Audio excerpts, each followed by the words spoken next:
ordinary people doing remarkable things. Dancer Paige Fraser is one of them. She displays effortless elegance as she performs with Beyoncé or stars in a commercial. Be inspired. From the corner of your mind, don't you think it's time to let everybody know that you're down with the show? Be inspired. We listen to these stories because it has to be told. It's about inspiration. I think you will behold.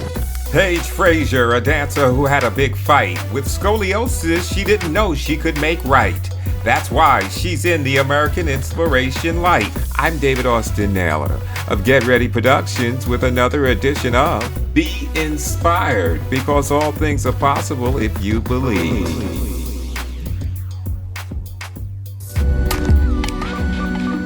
The only thing Paige Fraser ever dreamed of becoming was a ballerina. I went in for a physical, and the doctor made me bend over and bend up, and he said, "I see a slight curvature." So when she was diagnosed with scoliosis at age 13, the highly invasive surgery that might correct it scared her. I was like, this is insane. My spine literally curved in two places. I was very unsure and angry that this was happening to me. Why were you angry? Because hearing the word surgery, knowing that that could and possibly would end my career as a dancer, just the surgery alone consisted of putting rods in your spine. You know, I cried for days.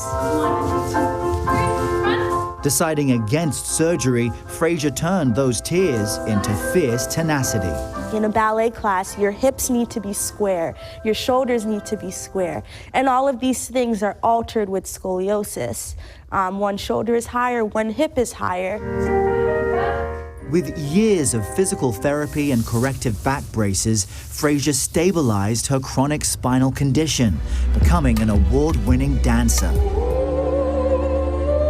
She performed in this Beyoncé World Tour video and in her own Intel commercial. And now, at 28 years old, Fraser has made her musical theater debut at Chicago's famed lyric opera in West Side Story. I think everything I've gone through with scoliosis and being a dancer of color and having to be the best in the room prepared me for this, because I walked in ready. Fraser credits her parents, Alexia and Edward, for the resilience she's needed to keep going. It was hard financially for my family. And I think about it and I'm like, wow, my parents really sacrificed. What do you make of their sacrifice for you?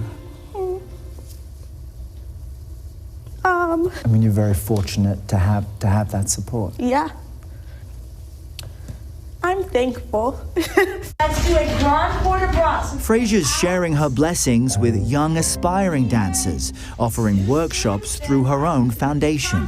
I feel in my heart it's very important to share my testimony with other dancers, especially dancers of color. 1, 2.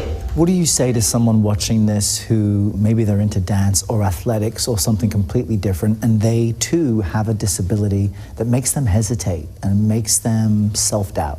Giving up was not an option for me, and I don't advise it. I don't, because then you're feeding into that negativity. And I think you have to push yourself to see the light.